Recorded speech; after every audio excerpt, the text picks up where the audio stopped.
Hello, this is Jason Matthews. I'm a retired law enforcement officer, and today I'm going to be answering the question, do police have a duty to protect you or citizens in general? Let's get started. Now, there's a lot of confusion about this topic out there in the public, and I will be honest that, unfortunately, especially the Los Angeles Police Department has confused a lot of people and misled a lot of people. And that is because their motto is to protect and serve. But let's dive into that a little bit more. Protect and serve. Do police have a duty to protect? And the answer to that is no, they do not. Let's go over a couple of excerpts from some articles here that I saw on the internet.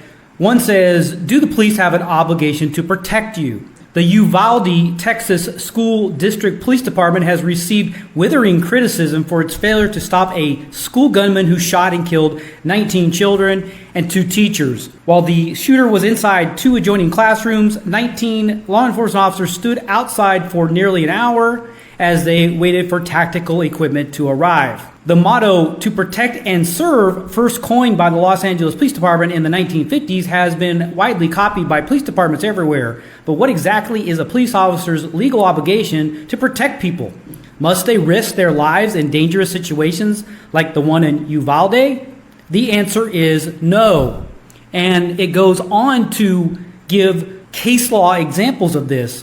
In the 1981 case, Warren versus District of Columbia, and a 1989 case, Deshani versus Winnebago County Department of Social Services. And a more recent one by the 11th Circuit upheld a lower court ruling that police could not be held liable for failing to protect students in the 2018 shooting that claimed 17 lives at the Marjory Stoneman Douglas High School in Parkland, Florida. Another article, law enforcement generally does not have a federal constitutional duty to protect one private person from another. For example, if a drunk driver injures a pedestrian or a drug dealer beats up an informant, agencies and their officers would not be liable for those injuries because there was no duty to protect. Another one says, police have no duty to protect the public. Though often unsaid in police reform debates, numerous court precedents have established that cops aren't obligated to act in the interest of citizens. So as you see, and this is the issue that I have with a lot of people that comment on my channel,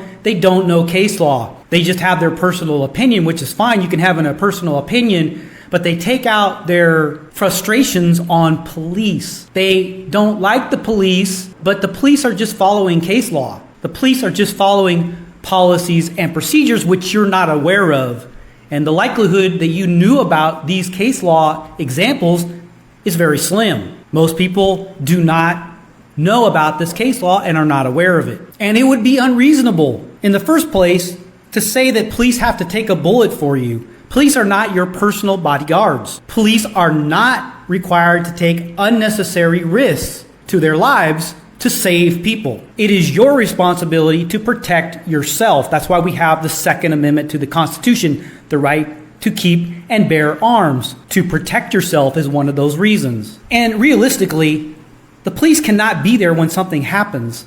Things happen randomly all the time. All they can do is respond to the incident. The police are not going to be there when a crime happens most of the time anyway. And while it is very unfortunate that bad things can happen due to this, again, police are not there to take a bullet for you. And yes, in many cases, police get hazardous duty pay, danger pay, and those type of things. But that doesn't mean that they're supposed to risk their lives for someone else. That just means that, generally speaking, they're in dangerous situations in general. Every time a law enforcement officer does a traffic stop, that's a potentially dangerous situation. Violence can happen at any place at any time. And when you're dealing with criminals, violence can happen in the blink of an eye and can be directed towards a law enforcement officer. And in my career, I was in many circumstances where I had to fight individuals during law enforcement contacts. So I would be more mindful if you are a regular citizen and are learning this for the first time, be more mindful about your surroundings. Don't rely on the police thinking they're going to save you, because that's not their job. And police are not just going to run into a building not knowing what's in there, not having the proper equipment and such. That's why you see many times people are held up in a house and police don't just run in there. Like if there's a hostage situation, for example, they wait outside the house, they try to negotiate a release, and everything is done very well thought out and methodically. Nothing is done harshly. There are no knee-jerk reactions, and plans are made and carried out.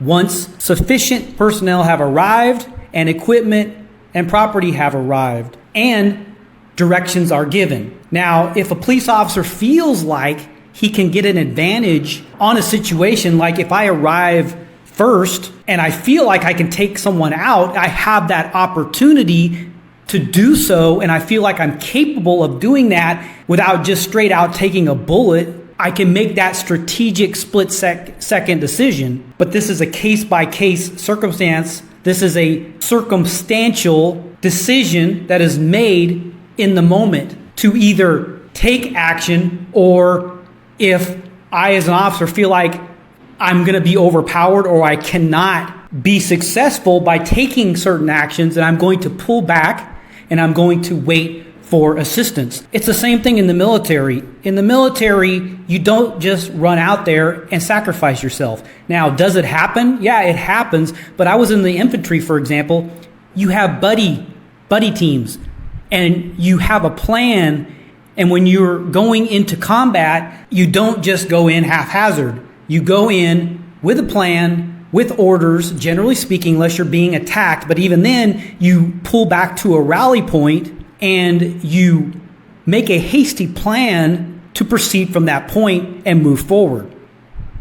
And as a matter of fact, in law enforcement, if you were to run into a building without thinking about what you're doing, even if you were successful, you would probably get reprimanded for that. There were times in my career where I did things that were risky. For example, apprehending groups of people down on the border by myself at nighttime, large groups of people, like 10 or more people, by myself, and I was reprimanded for doing that. Why? Because they thought it was unsafe. I didn't think it was unsafe at the time because I was in the U.S. military. I was in combat. I was in the infantry, and that kind of thing didn't bother me. That type of danger didn't bother me.